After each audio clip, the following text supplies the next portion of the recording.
Hello and welcome to Vantage this week. On this show, we recap the highlights of the week gone by, the biggest stories, the top developments and the newest trends. The biggest story this week was the India-Maldives spat. Officials from the island nation insulted India. This led to diplomatic furor. The Maldives was a popular tourist destination in India, but now Indians, a lot of them, have decided to boycott it. We'll tell you what set off the showdown and where this may be heading. Meanwhile, the Indian military is making strides, especially in the Arabian Sea. India has sent 10 warships to protect the vital trade route and help diffuse the Red Sea tensions. But even secure trade may not help some companies, like the tech giant Apple. Apple has just had $177 billion of its value wiped off. We'll tell you why. And finally, we get into an old debate about gendered toys. Is it fine or does it harm your child? We have all this and more lined up. Let's get started.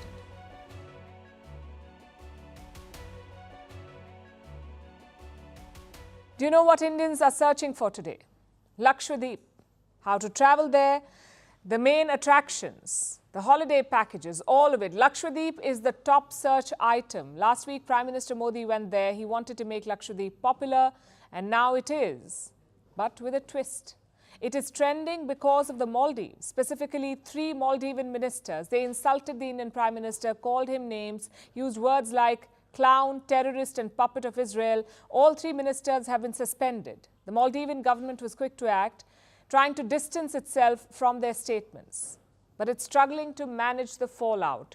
Mohamed Muizzu is the president of the Maldives. He's under fire from the opposition. They want strong action from him. The suspension of the ministers is not enough, they say. Here in India, a boycott campaign is on, a campaign against the Maldives. It's a tourist destination, but now Indians are cancelling their vacation plans. Travel agents are no longer taking bookings. It's a full-blown diplomatic crisis for Mali, and it comes at the worst possible time. Their president, Mohamed Muizzu, is in China on a much-publicized 5-day visit. This controversy has completely overshadowed his trip. While Muizzu was being welcomed in Beijing today, his top diplomat in New Delhi was being pulled up. India has lodged a formal protest against the 3 Maldivian ministers, Malsha Sharif, Mariam Shiuna, and Abdullah Mazoom Majid. All 3 are deputy ministers in the youth ministry. They insulted not just the Prime Minister of India, but also the country. They insulted India. Consider what Mariam Shiuna said. She compared India with cow dung.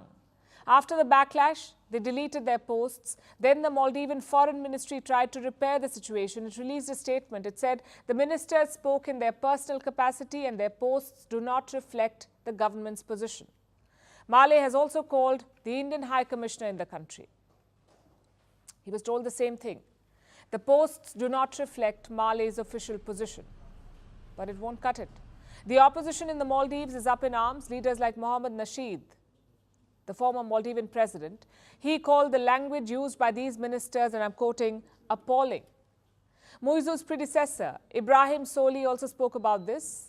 He was president before Muizzu took over last year, and he said that the posts, and I'm quoting, the posts were hateful. The main opposition party in Mali is the MDP, the Maldivian Democratic Party. It has issued a statement and called for strict action against the ministers. I have a quote from that statement. The actions by senior government officials yesterday were not isolated incidents, but the result of a hate-mongering campaign. This is a hate campaign. This is what the Maldivian opposition says. And now let's look at the reactions here in India. Social media is full of angry posts. Many Indian celebrities have spoken, like film stars Akshay Kumar and Salman Khan. Also cricketers Sachin Tendulkar and Hardik Pandya. They have condemned the comments of the Maldivian ministers. Some have even called for a boycott of the Maldives. Several hashtags are trending in India, like Maldives out, boycott Maldives, explore Indian islands. There are thousands of posts online. People are sharing their cancelled tickets, calling on others to not travel to the island nation and to visit Indian destinations instead. All of this will hurt the Maldives. They get their biggest tourist inflow from India. In 2023, over 200,000 Indians visited to the Maldives, and tourism is the largest industry for this country. It accounts for 28% of their GDP and over 60% of their foreign exchange transactions. So the boycott calls will hurt Mali. Their economy needs Indian tourists. And the actions of their ministers are indefensible. That's what New Delhi conveyed to Male. The Maldivian High Commissioner was summoned today. He was called to the Ministry of External Affairs, which is India's foreign ministry, and the meeting was brief. Reports say it lasted barely 4 minutes, a 4-minute-long meeting. Indian officials expressed strong displeasure. The High Commissioner was told that the Maldives has damaged the bilateral relationship and it is up to President Muizzu to fix it now. India also conveyed that a suspension is not enough. These ministers must be dismissed. Nothing less will suffice. But so far, Male's actions are half-hearted. They have not apologized. Their president has not made a public statement about this, and the ministers are being shielded. Because a suspension is not punishment, it is a strategy to buy time, to keep the ministers out of the limelight until the controversy dies down. They will retain their positions, and their presence in the government is a statement, a reflection of President Muizzu's mindset and his attitude towards India.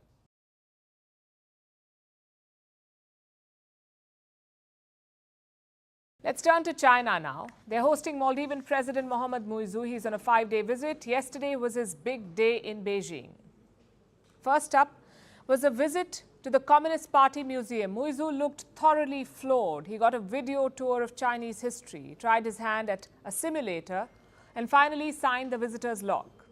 Next up was the main event, his date with Xi Jinping. Muizzu and the First Lady got a ceremonial welcome at the Great Hall of People. He inspected a guard of honor, he got a 21-gun salute and then got down to business.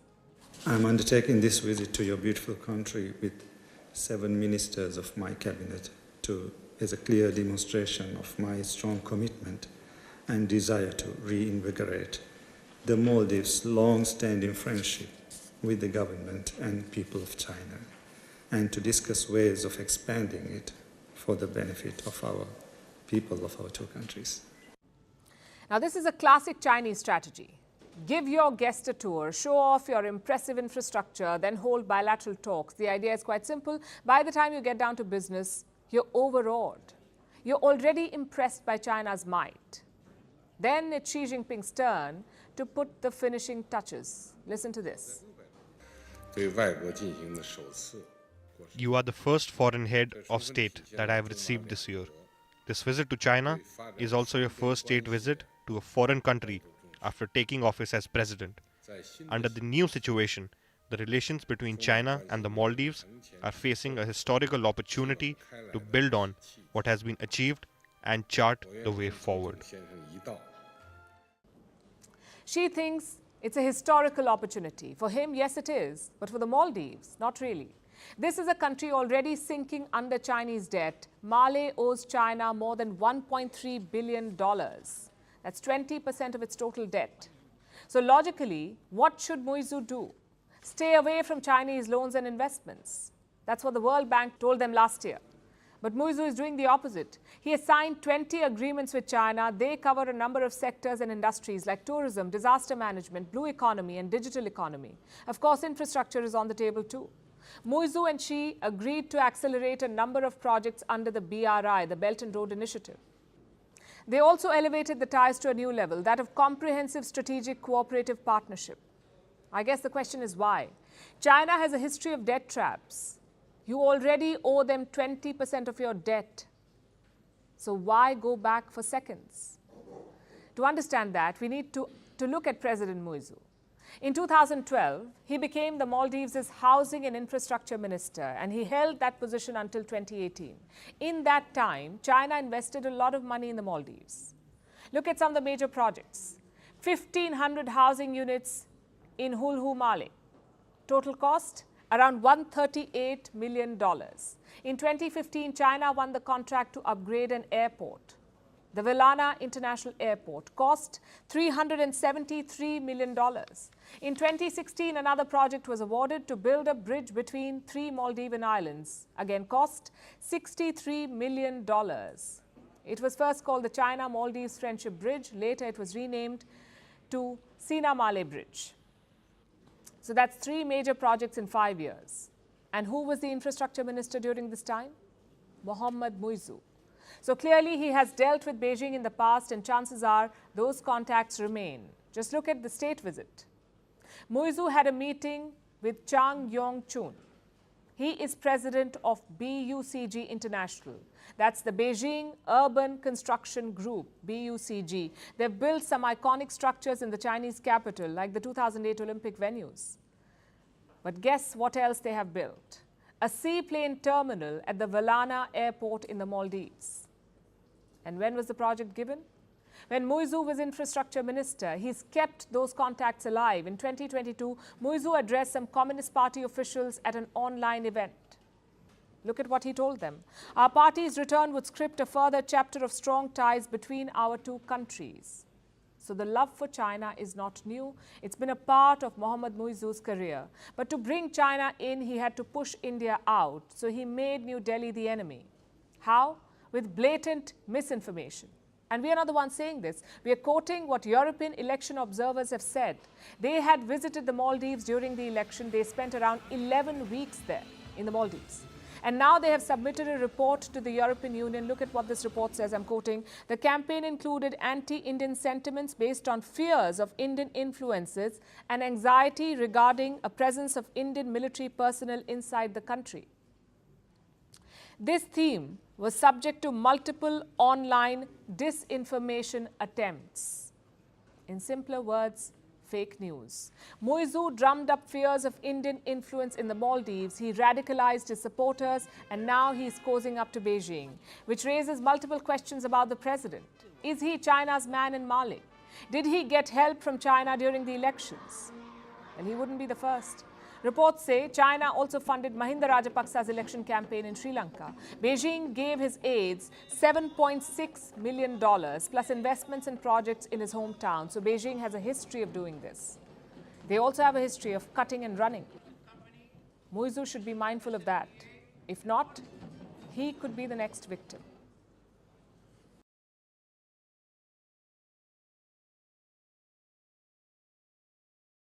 For our next story, allow me to paint a picture for you. Imagine a massive expanse of land. There are hundreds of missile silos and there's a dictator, dressed up in military fatigues, ordering his troops to launch a missile.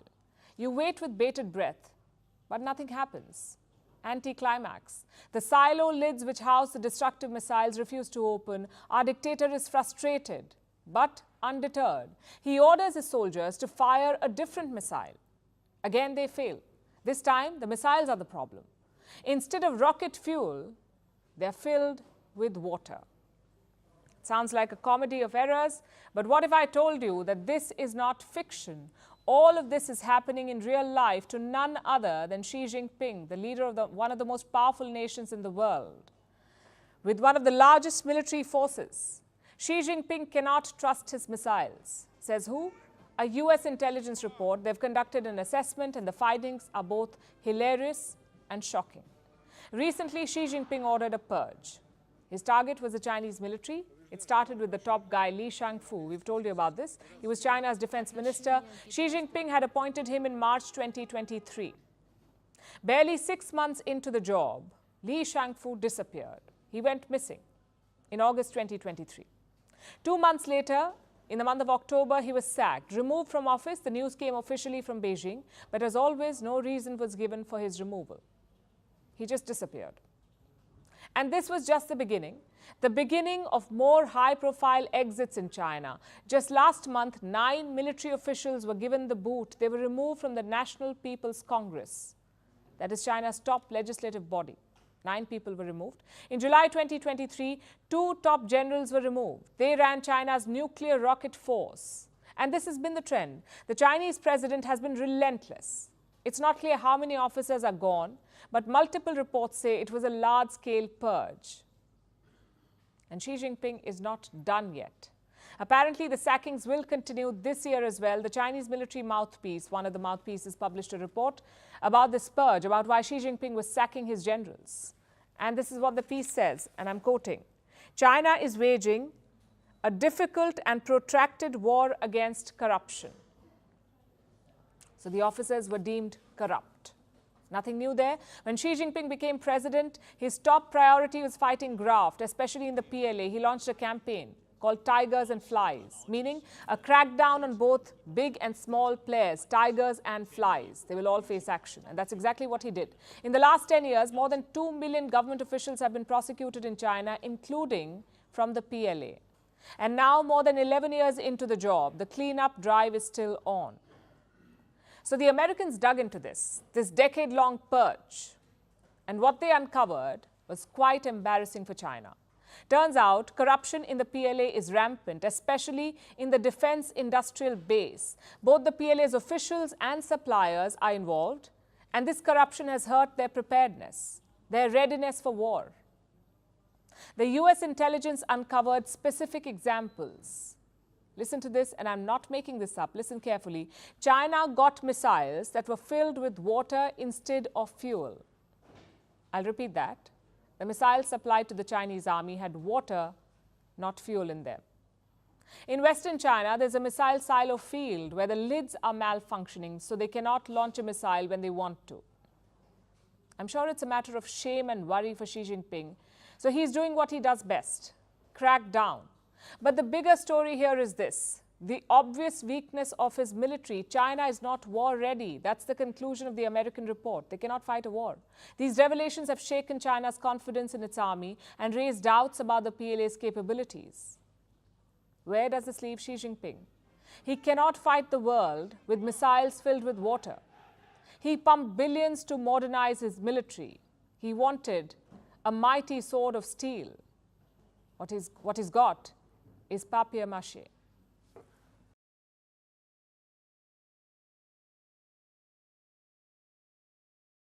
From one dangerous sea to another, the Red Sea. It's been a Houthi minefield since November. Multiple ships have been attacked. Many companies have been forced to take another route, and shipping costs are rising. Now the Houthis claim to be targeting Israel. But others are facing the threat too, like India, for example. Most of India's trade with Europe passes via the Red Sea. And that could take a hit. Reports say India's exports could fall by $30 billion. That's $30 billion in the current financial year. It works out to a 7% drop. A major reason for that is shipping costs. Usually sailing from India to Europe takes $500 to $600. That's the cost per freight.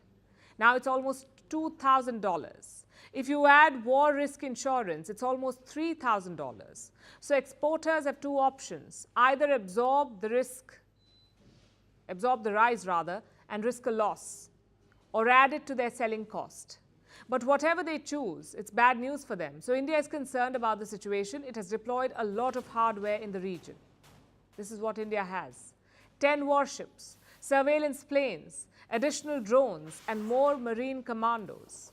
They've been busy since December. Just last week, the Navy carried out a major operation. It thwarted a hijacking attempt near Somalia. But the trouble is not over. India is now escorting commercial ships in the region. Basically, warships will sail with cargo ships, sort of like a bodyguard. It tells you how serious the situation is. And what about the US-led coalition? Well, no one's interested, it seems. Most US allies are reluctant to deploy ships. Plus, the Houthis won't stop. Last month, the Americans sank a Houthi vessel. 10 of their fighters were killed. Look at how the Houthis commemorated them. النبي صلى الله عليه وآله وسلم حين عول عليكم أيها الشعب اليمن.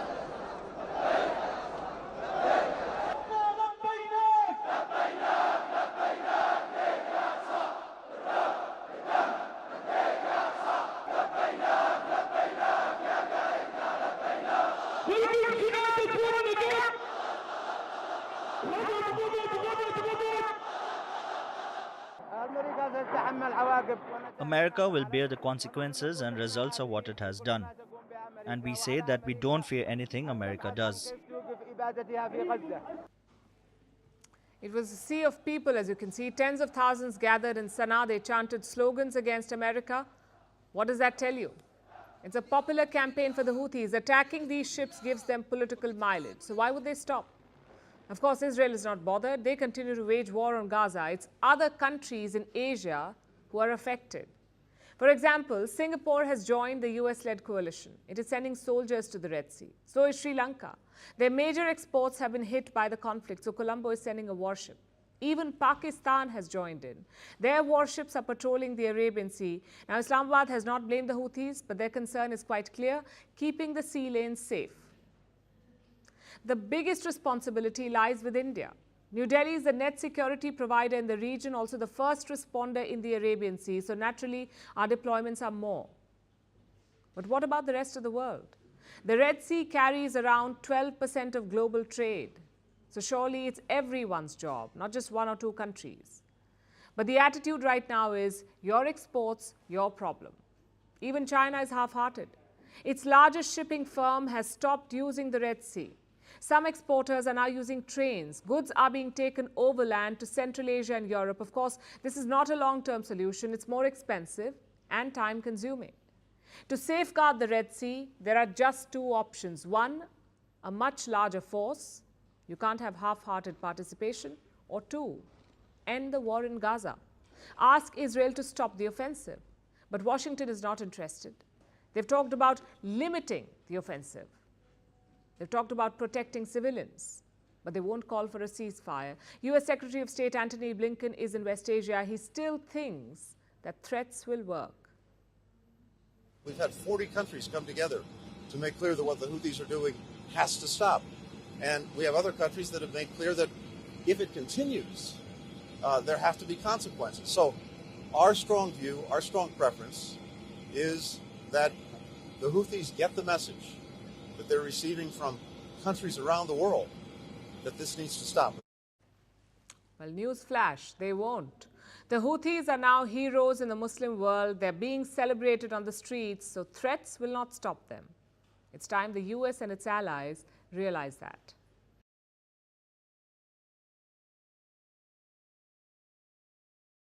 Staying with the neighborhood, election results are out in Bangladesh and no surprises there. Sheikh Hasina has won again. It will be her 5th term as Prime Minister. There was some drama though. On Friday, a train was set on fire in Dhaka. Around 5 people were killed. The police suspect it was the opposition parties. 7 of their leaders have been arrested. But on polling day, things were better. No violence, no attacks, and no turnout either. Bangladesh's election commission says the turnout was 40%, 40, but reports say it's inflated. Their initial assessment was 28% turnout, but within hours it jumped to 40%. So naturally, people are confused. Then you had a cyber attack. The Election Commission had designed a special app for voters. You could track real-time updates on that app.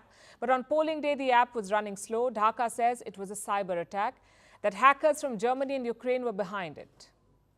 In the end, none of it mattered, though, because Sheikh Hasina marched to yet another victory as expected. Her party has won 223 out of 300 seats. Of course, the main opposition did not contest. So at second place are independents, some 63 of them. These are candidates who ran without a political party's backing. It could create a tricky situation. Like, who do you appoint as leader of the opposition? I guess no one knows. But the Prime Minister doesn't seem bothered. She's already talking about her next plans to make Bangladesh a smart economy. Listen to this. We want to train our younger generation for future, because in 2041 it is our target. So we want to develop the country as well as our younger generation. We want to give them proper training so that they can continue. And as I mentioned you, that this is like a smart population, smart government, smart economy, and a smart society. That is our target. That is our main aim. It's been a busy day for her. Diplomats have been lining up to meet and congratulate Sheikh Hasina. Among them was Pranay Kumar Verma. He's India's High Commissioner in Dhaka. Envoys from China and Russia also met the Prime Minister today. What about the US? No reaction yet from Washington, but the American poll observer was satisfied. He said the election was free and fair. And it's been a huge issue between Dhaka and Washington. The US wanted Sheikh Hasina to make concessions. The Prime Minister said no. She compared the opposition to terrorists. But after the results, she did offer a reset. Sheikh Hasina says she wants good relations with Washington. The rest is up to the White House. From our part, there is no problem. We have a good relationship. Now it depends on you or your government. And I really appreciate that you mentioned our election was really very good. Would you say that it is better than your election? It doesn't matter whether it's a big country or a small country, but sovereign country is sovereign. So every country should have their sovereignty to run their country, to work for people. That liberty should be there. So what's the big picture here?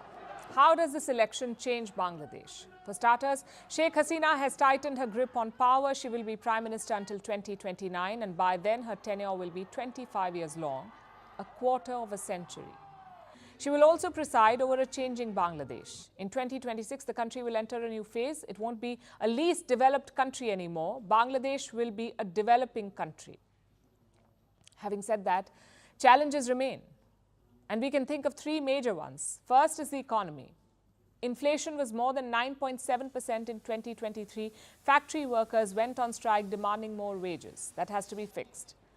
The second challenge is legitimacy. The elections may have been fair, but then again, who do you rig against? If there is no opposition, what's the point of unfair practices? So questions will be asked. And finally, challenge number 3, succession plans. The Prime Minister is 76 years old. By the end of this term, she will be 81. Yet there is no clear succession plan in Bangladesh. No one knows who is number 2. So Sheikh Hasina won't have time to enjoy this victory because she's got a plate full. From foreign relations to economy to domestic political troubles. India too will be watching things closely. Sheikh Hasina has been a valuable ally in Dhaka. It's a relationship forged in history, something that their Prime Minister talked about today.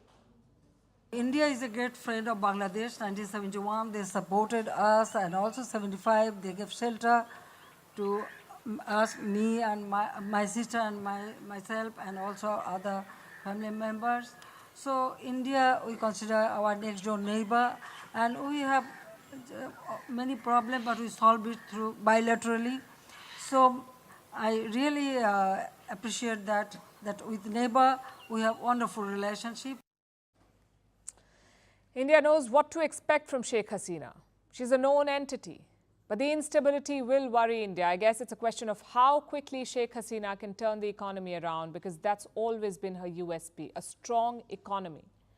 She's got 5 years to repeat that miracle.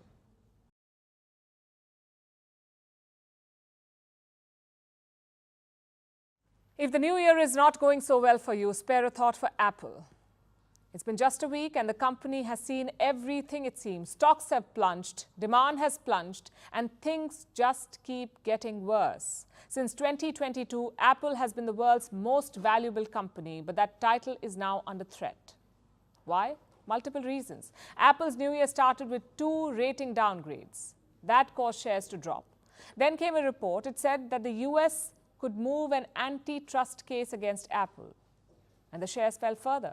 Apparently, Apple has lost $177 billion in market value so far. $177 billion wiped out in a week. And if this continues, Microsoft could soon overtake Apple as the world's most valuable company. So what explains Apple's rout? Is it the lagging iPhone sales or the looming patent dispute? Our next report tells you.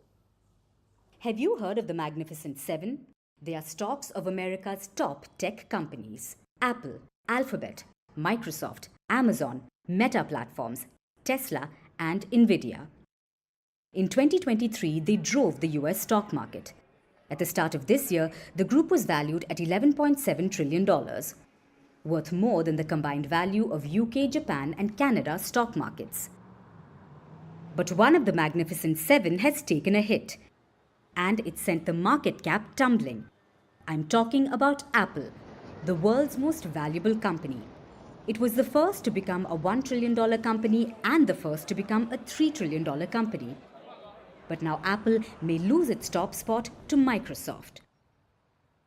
So what explains Apple's bad rout? It started with Barclays. On January 3rd, it downgraded the stock. That caused the shares to slide by almost 4%. Barclays says it has 2 reasons for this. 1, the sluggish demand for iPhones, and 2, it says that the iPhone 16 is likely to be lackluster. There will be no new features that will make it appealing. This was the first hit. And then came another downgrade. It was from Piper Sandler. It caused shares to slide again. Then came the final blow, a report saying that the US could file an antitrust case against Apple. According to reports, the Justice Department is in its last stages of investigation. What are they looking at? It's Apple's competitive practices on how it makes it harder for its rivals to compete. Several Apple services are under the scanner, like the iMessage and the payment system. Reports also suggest investigators are looking at the Apple Watch. The Apple market cap has fallen to $2.8 trillion. $177 billion have been erased so far. Microsoft's market cap at present is at $2.73 trillion. The gap isn't much, and Microsoft can easily overtake Apple. So will things only get worse for Tim Cook and company? In 2023, Apple saw sluggish demand. Every quarter has seen a decline in sales, and a reason for that was slowing demand in China. But it's not just Beijing that's ditching Apple. Americans too aren't buying. The smartphone market is plateauing, and for Apple, that's a big problem. After all, its biggest product is the iPhone, and even though it's the top-selling device, the demand isn't as high as expected. Services like Apple Music and Apple Pay are growing, but they're just not making as much money. Then there's artificial intelligence. Microsoft is clearly winning that race. It's moving from computing and focusing on AI. That's given it a new edge. Apple, on the other hand, missed the AI train. It's tried to play catch-up. There's the Vision Pro virtual reality headset, which will release this year. There are also talks about introducing generative AI software, but nothing concrete has happened so far. So Apple has a tough year ahead.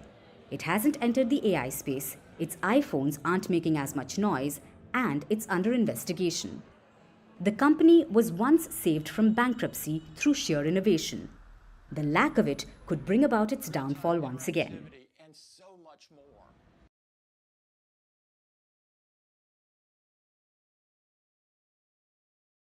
For our last story tonight, let's stay with the topic of defense, but more specifically military.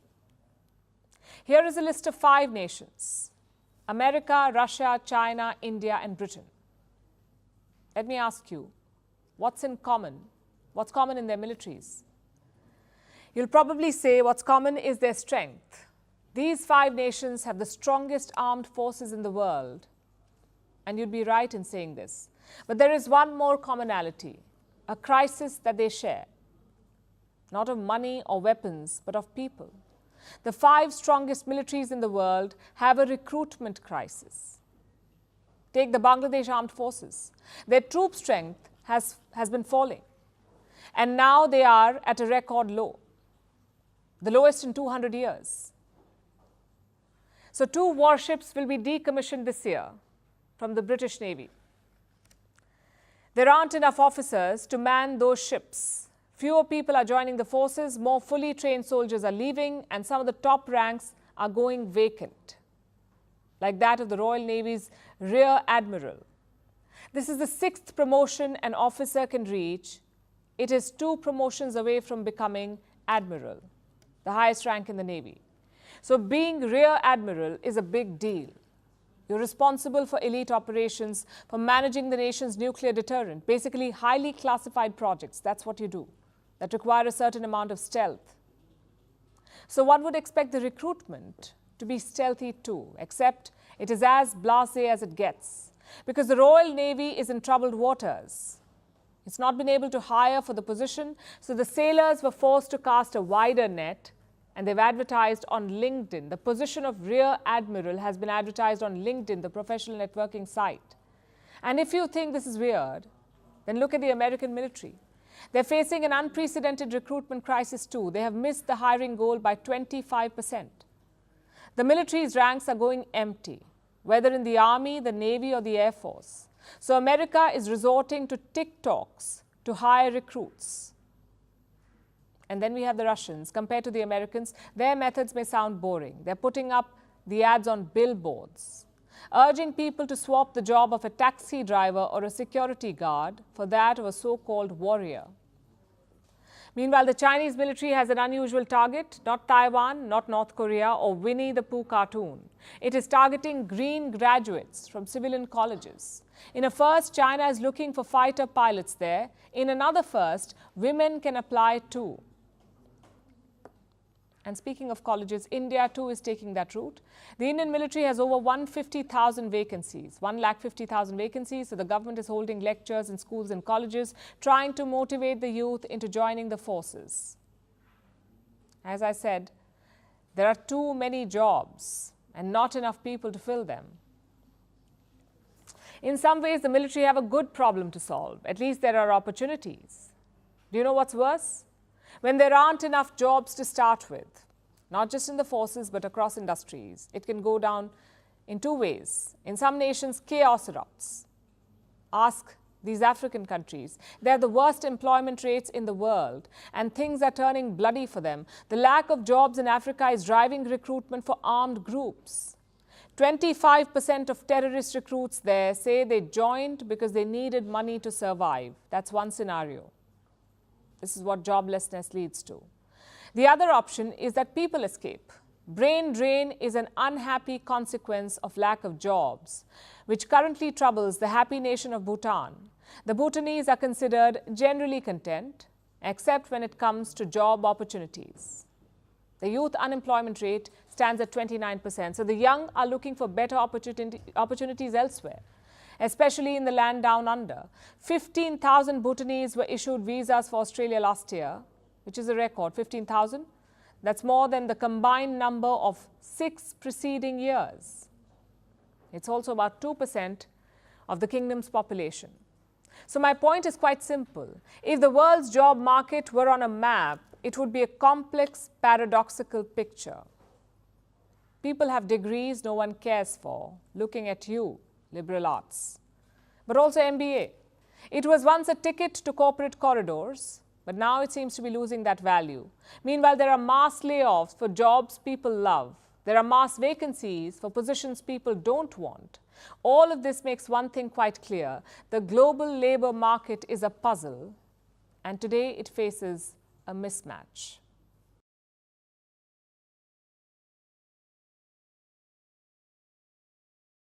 The human race has come so far. We've landed on the moon, reached the sun, explored black holes. We've unlocked secrets of outer space. But when it comes to our own Earth, there's little that we know, especially about our oceans.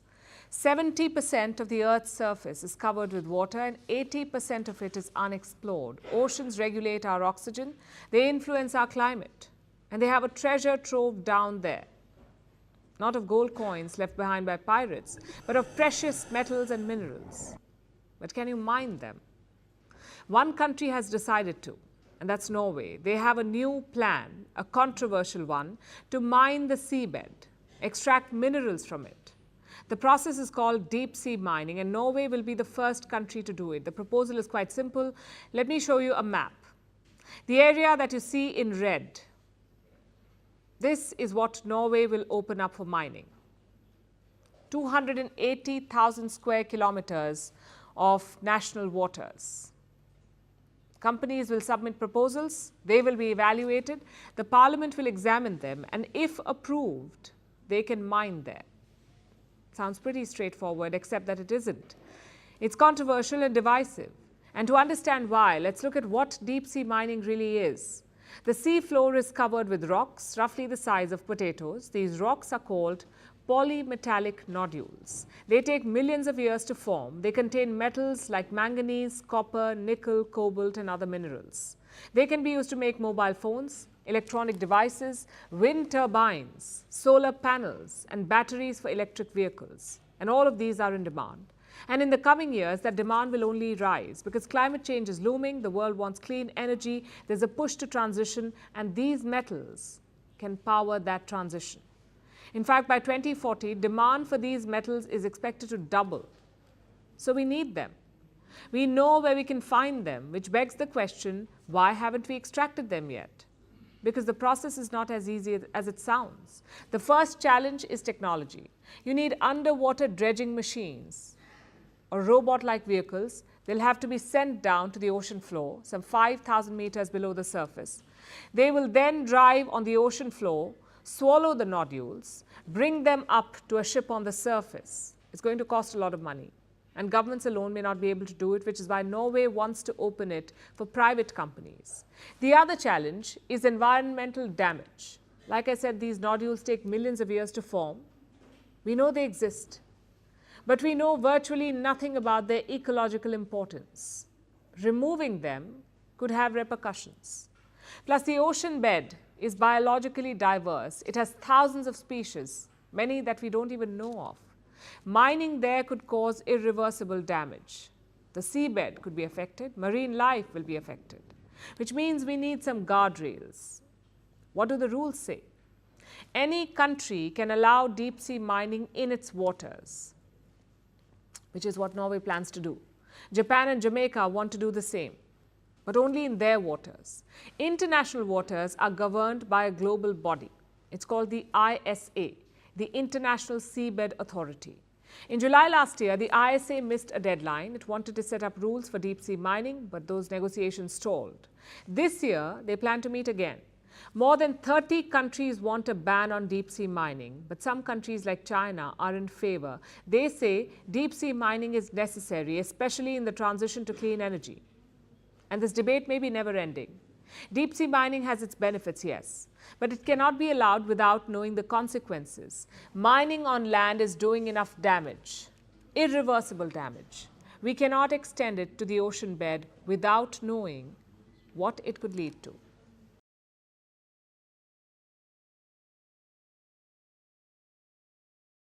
Over a decade ago, an 11-year-old girl visited McDonald's, the fast food joint. Like most kids, Antonia Brown ordered a Happy Meal. I'm sure you've heard of it. A Happy Meal is a meal curated for children. It comes with a toy and a choice. The toy is based on gender preferences. For example, a Barbie is for girls and Hot Wheels is for boys. Now, Brown has asked, or had asked rather, for a so-called boy's toy. Despite the request, McDonald's gave her a girl's toy, and this unsettled her, so she wrote to the CEO. She said if McDonald's held a job interview, would they ask if someone wanted a man's job or a woman's job? And this made waves. It led McDonald's to change their policy. Today, McDonald's employees still provide the choice of toys, but by themes, not by gender. It was a big win. Not just for Brown, but for toys everywhere. Because this episode urged people to question the culture of gendered toys. In the past decade, some of the largest toy retailers have made moves. They got rid of signs labeling toys for boys or for girls. They traded pink and blue shelves for a neutral look. Toys themselves have transformed. There are gender-neutral Barbies and Lego sets with a lesser gender bias. Governments have stepped in too. France has a toy charter. It demands that toy makers avoid gender stereotyping. Most recently, California has joined this club. It has passed a new state law this month. It applies to toy retailers with at least 500 employees. They're now required to have a gender-neutral toy section. It will hold toys for all genders. Now, to many, this may seem like a trivial issue. And we are no flag bearers of wokeism either. But toys are serious business. Decades of research proves this. Every time children play with toys, they learn something. Dolls teach kids cognitive sequencing and verbal skills. Building blocks and puzzles teach spatial skills. Reading maps and hitting targets build cognitive skills. Yet all toys are not treated equally. Girls get the dolls, boys get the maps, and both genders lose out. You may say, girls want dolls because they are more nurturing than boys. Boys are more aggressive, they want guns and cars. And this may seem true, but it's only because of influence from parents, from peers, or the environment, not gender. These gender tropes do not reflect in biology. Evidence suggests that in terms of traits and abilities, boys and girls are more alike than different. They're equally likely to play with a toy car. Yet, it is traditionally a toy for boys. A car is traditionally a toy for boys when there is nothing traditional about it. Gender toys are a recent phenomenon, all thanks to marketing. Back in the 18th century, girls and boys wore pink and blue alike. In fact, pink was a color for boys and men. Pink comes from red, which is a symbol of passion and aggression. By the first half of the 20th century, blue was seen as a color of girls until the first half because of its association with Virgin Mary. And toys were not advertised for specific genders until this point. They came in happy colors too, green, blue, yellow. But by the late 1900s, women of the American high society loved pink. So did the women's movements. So by the 1970s, pink was considered a feminine color. And this segregated the colors. It trickled down to toys.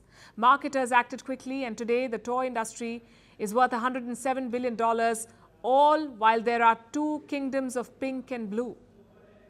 There is a big wall in between, and children are not supposed to cross it. But who says they can't? Who says they should not? Toy stores have become a color-coded minefield. Demining will not be child's play. But it's about time we made a start.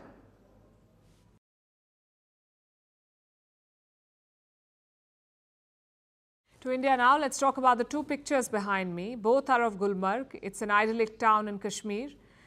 In winter, it turns into a snowy wonderland.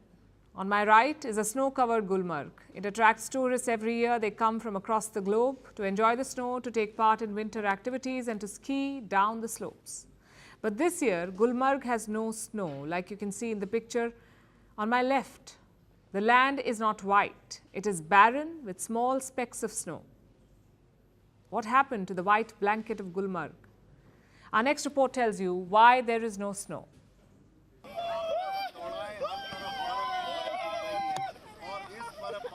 Located 60 kilometers from Srinagar lies the town of Gulmarg, known as the Meadow of Flowers. Gulmarg is a sight to behold in winters. It turns into a snow-covered paradise and a premier winter sports destination. You can walk on the snow-covered slopes. You can ski down them. Or if none of that suits you, take the world's second highest gondola to witness the picturesque snow valleys. In 2023, 1.65 million tourists visited Gulmarg. This winter, it was supposed to be higher. Many are already in town, expecting a fresh bout of snow. But they are shocked by the sights, because Gulmarg is snowless this winter.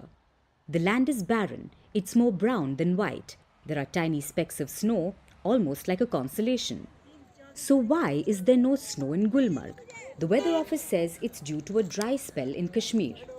This year, the Kashmir Valley has received 79% less rainfall. There's been virtually no snow all season. The whole of December was dry.